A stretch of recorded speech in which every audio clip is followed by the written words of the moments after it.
শীতকালীন যতগুলি ফল রয়েছে তার মধ্যে সবচেয়ে জনপ্রিয় ফল স্ট্রবেরি। কিন্তু এই স্ট্রবেরি আমরা প্রচুর বাগানের মধ্যে অনীহা দেখতে পেয়েছি এবং স্ট্রবেরি বর্তমানে প্রায় বন্ধই করে দিয়েছে সবাই লাগানো। তার একটাই কারণ, সমস্ত ফুল ইনফরমেশন এই স্ট্রবেরি গাছ জুড়ে, আর যার ফলস্বরূপ গাছ মারা যাওয়া। আমার বাগানে দীর্ঘদিন ধরে আমি স্ট্রবেরি করে এসেছি এবং প্রতি বছরই আমার এখানে গাছ সারা বছরই বেঁচে থাকে, খুব সহজভাবে বেঁচে থাকে। আমি আগাগোড়ায় বলে এসেছি খোলা আকাশের নিচে রাখুন, যদি প্রয়োজন পড়ে সেরকম মনে হয় তাহলে যদি আপনার শেড থাকে শেডে রাখুন, অনায়াসে গাছ অনেক বেশি ভালো থাকে। কিন্তু তারপরেও দেখেছি এর প্রতি এতটাই কেয়ার মানুষের যে গাছগুলিকে নষ্ট করে ফেলছে। তো যাই হোক, আজকে স্ট্রবেরি যারা এখনো লাগাননি নার্সারিতে চলে গেলে অ্যাভেলেবেল চারা পেয়ে যাবেন। এখন স্ট্রবেরির দাম অনেকটাই কমে গেছে, তো আশা করি 50 থেকে 100 টাকার মধ্যে হয়তো চারাটা চলে আসবে, তার চেয়েও কমেও আসতে পারে। তো জায়গা বিশেষের দাম হয়ে থাকে। তো যখন এখান থেকে ক্রয় করবেন, একটা জিনিস মাথায় রাখবেন, আমেরিকান রেড ফেস্টিভ্যাল ভ্যারাইটি, যেটা বর্তমানে বেশ ভালো ফলন দিয়ে থাকে এবং প্রত্যেকটা গাছ বেশ ভালো থাকে। আর এই ডিসেম্বর মাস, অন্তত পুরো ডিসেম্বর মাস জুড়ে আপনি এটা লাগাতে পারবেন, কোনো রকম কোনো অসুবিধা। প্রচুর ভ্যারাইটি পাওয়া যায়, কিছু ভ্যারাইটি রয়েছে স্মল ভ্যারাইটি, কিছু বিগ ভ্যারাইটি, কিছু হোয়াইট স্ট্রবেরি প্রচুর পাওয়া গেলেও কিন্তু আপনি মোটামুটি স্ট্রবেরি লালই হবে এটাই ধরে নেবেন। আর একটা কথা বলি, যদি আপনাকে কেউ বলে যে স্ট্রবেরি এই সময় নিয়ে যান, এটা একদম মিষ্টি স্ট্রবেরি, একদম বোকা সাজবেন। কোনো রকম স্ট্রবেরি এই ওয়েদারে মিষ্টি হয় না, প্রত্যেকটা স্ট্রবেরি হালকা মিষ্টি হালকা টক এই টাইপের হয়ে থাকবে, কোনোটা একটু বেশি টক হবে। তবে টাইম যত বদলাবে স্ট্রবেরির স্বাদও তত বদলাবে। যে সমস্ত স্ট্রবেরিগুলি সাধারণত প্রচণ্ড ঠান্ডায় জানুয়ারি মাসের মাঝামাঝিতে হবে সেই সমস্ত স্ট্রবেরিগুলি টক হবে। আবার যে স্ট্রবেরিগুলি অন্তত ফেব্রুয়ারি মাসের মাঝামাঝি থেকে স্টার্ট হবে সেই সমস্ত স্ট্রবেরিগুলি সাইজে ছোটো হবে, আবার একটু মিষ্টি হবে। আবার মাঝামাঝি অ্যাভারেজ টক মিষ্টি চলতে থাকবে, এরকম হবে। তো আজকের ডেটে আমার স্ট্রবেরিগুলো দেখতেই পেলেন যে মোটামুটিভাবে গাছগুলি বড় হওয়া শুরু হয়েছে। কিন্তু এই সময় একটা কি স্ট্রবেরি রান্নার থাকবে, এই রান্নার থেকে আবার নতুন করে চারা তৈরি করবেন, সেই সমস্ত চারাগুলিকে আবার বসিয়ে দেবেন, এখান থেকে প্রচুর চারা আপনার কন্টিনিউ চলতে থাকবে। এই সমস্ত গাছগুলো একটা রাক্ষসে গাছের মতো প্রচুর পরিমাণ খাবার দেবেন, প্রচুর পরিমাণে খাবার খেতে থাকবে।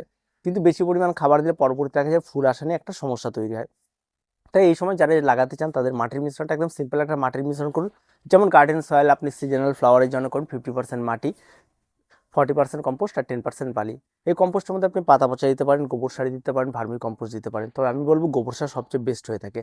গোবর সার যদি পাওয়া যায় তাহলে গোবর সার স্ট্রবেরি গাছের জন্য সবচেয়ে বেস্ট। তাহলে সেটা আপনার ব্যবহার করে একটা ওয়েলডেন্স মাটি তৈরি করবেন। মাটির নিচের দিকে অবশ্যই খলামকুচি দেবেন ভালো করে, আর ভালো করে ড্রেনেজটা করার চেষ্টা করবেন নিচের দিক থেকে। তাহলে সুবিধা হয় কি, এই গাছগুলি টবের মধ্যে দীর্ঘদিন থাকবে, সারা বছর বেঁচে থাকবে। তাহলে জল না জমলে এই সমস্ত গাছে কোনো সমস্যা হয় না। তাই জল যাতে না জমে তার জন্য খলামকুচিটা দিয়ে রাখবেন, গাছগুলি সারা বছর বেঁচে থাকবে অনায়াসেই, খালি একটু জল দিয়ে রাখলেই যথেষ্ট। এবার পরবর্তী স্টেজে আসি, যে কেমন ওয়েদার লাগবে। এক কথা সূর্যালোক, ফুল সানলাইট লাগে এমন জায়গাতে রাখতে হবে এই সমস্ত গাছগুলি, বিশেষ করে শীতকালে সারাদিন সূর্যালোক লাগে এমন জায়গায় রাখতে হবে। এবং মার্চের পর থেকে হালকা শেডি জায়গায় রাখলে বেশি ভালো হয়ে থাকে, কড়া রোদে নষ্ট হয়ে যায় অনেক সময়।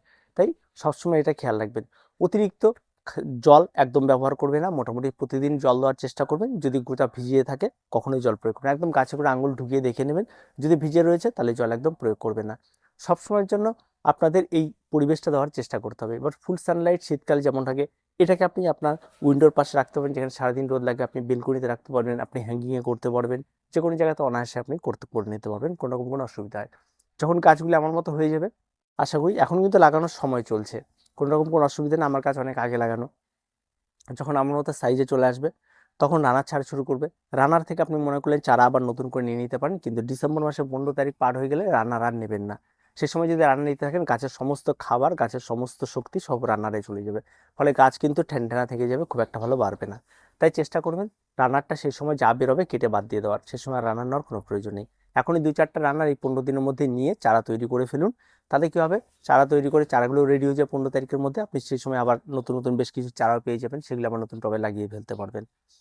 এই যে ডিসেম্বর মাস পুরোটা চলবে, এই টাইমের মধ্যে আপনার খাবারটা সবসময় ঠিকঠাক রাখতে হবে। ফার্টিলাইজার যেটাকে আমি বলছি, সে ফার্টিলাইজার কী হবে, আপনাকে একটা মিক্স খাবার বানিয়ে নিতে হবে।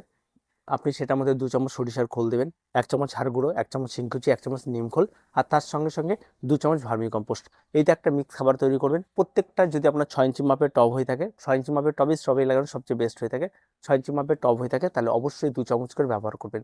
এই খাবারটা 15 দিনে একবার করে ব্যবহার করবেন। আর তার সঙ্গে সঙ্গে যদি আপনার ছাদ বাগানে কোনো রকম রাসায়নিক খাবার থাকে বা লিকুইড খাবার যদি আপনার থাকে, ধরেন যে এনপিকে 20-20-20 লিকুইড সয়েলেবল রয়েছে, ঠিক আছে, তাহলে আপনি পাতায় স্প্রে করতে পারেন প্রতি সপ্তাহে একবার করে। ঠিক পুরো ডিসেম্বর মাসের এই 4 দিনই কিন্তু স্প্রে হবে, এর বেশি কিন্তু হবে না। এটা আপনি করবেন। আর যা খাবার বললাম 15 দিনে মাসে 2বার ওই মিক্স খাবারটি চলবে।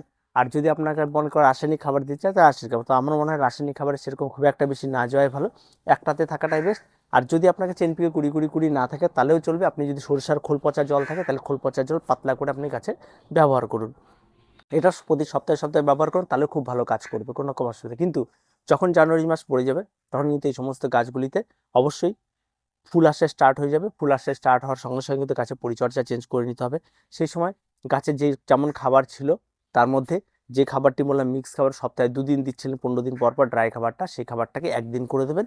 আর তার সঙ্গে সঙ্গে আপনি লিকুইড যে খাবারটি বললাম সরিষার খোল পচা জল বা যে কোনো কিছু, সেটাকে স্টপ করে দেবেন। স্টপ করে দিয়ে এখানে খাবারে কিন্তু চেঞ্জ আনবেন।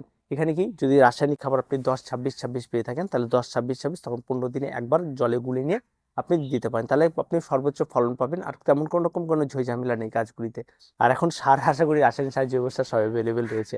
তো এখন বিষয় হচ্ছে অনেকে মনে করতে পারে যে আমি অর্গানিকভাবেই করবো, রাসায়নিক নিজে খাবো যেহেতু, তাহলে কিন্তু অবশ্যই আপনাকে সেই সময় এই 10-26-26 বাদ দিয়ে কিছুটা আপনি সবজির যেমন কলার খোসা রয়েছে সেগুলিকে ভিজিয়ে রাখুন, পেঁয়াজের খোসা এগুলিকে ভিজিয়ে রাখুন, সবজি খোসা সবজি পচা নর্মালি যেগুলো পাওয়া যায় সেগুলিকে আসবে সবসময় চেষ্টা করবেন যে ওই সবজির মধ্যে যেন পটাশিয়ামের সোর্সটা থাকে। যেমন আপনার রয়েছে কলার খোসার মধ্যে পটাশিয়াম রয়েছে, ঠিক আছে, একটু ডিমের খোসা, এই সমস্ত কিছু ভেঙে একটু বাকি সমস্ত সোর্স দেওয়ার একটু চেষ্টা করবেন, সেই সময়টাতে বেশ ভালো। যদি রাসায়নিক বোরন পাওয়া যায়, বোরন যদি ফুল ফোটার আগে আগে একবার স্প্রে করে দেন, 1-2বার স্প্রে করেন, আবার ফল হয়ে গেল আবার ফুল আসছে আবার তখন স্প্রে করলে, এরকম মাঝে মাঝে অল্টারনেট করলে বোরন অনেক বেশি ফল পাওয়া যায়। আর তাছাড়া যদি অর্গানিকভাবে করেন খুব একটু কম পাওয়া যায় কিন্তু খুব ভালো স্ট্রবেরি পাওয়া যায়। বারবার করে প্রয়োগ করবেন না। রোগ পোকামাকড় দেখুন, এই রোগ পোকামাকড় শুধুমাত্র একটা হয়, নিচের দিকে পাতা পচে যাওয়া একটা সমস্যা তৈরি হয়, মাঝে মাঝে সাদা মাছির আক্রমণ ঘটে, এরকম সমস্যা হতেই পারে। তো সমস্যা থাকলেও আপনি চট করে আগেই হেরে যাবেন না, দেখবেন গাছ অনায়াসে ঠিকঠাক হয়ে যায়। আর অতিরিক্ত আগেই পেস্টিসাইড এই সেই ব্যবহার করার কোনো প্রয়োজন পড়বে না। তো এইভাবে আপনি করুন আপনার স্ট্রবেরি, খুব সহজভাবে করার চেষ্টা করুন, অত কঠিন ভাবার কিছু নেই। মালচিং দিব কিনা, এই করবো কিনা, ওই করবো কিনা, জল কতটা দেবো, এতটা ভাবার কোনো রকম কোনো কিছু, অনায়াসে স্ট্রবেরি খুব সুন্দর হয়ে যাবে। আর স্ট্রবেরির সাইজও ভালো হবে আশা করি। তো আশা করি আপনাদেরকে বলতে পারলাম যে কী কী কাজগুলি করবেন। তো দেখা হচ্ছে পরবর্তী ভিডিওতে। তারপরে যদি স্ট্রবেরি নিয়ে কোনো সমস্যা থেকে কমেন্ট বক্স হলে অবশ্যই কমেন্ট করুন। আর এই গাছগুলি কি হচ্ছে জানুয়ারি মাস অবশ্যই তার আপডেট পেয়ে যাবেন, দেখতে পাবেন যে কত সুন্দর গাছ হয়ে থাকে।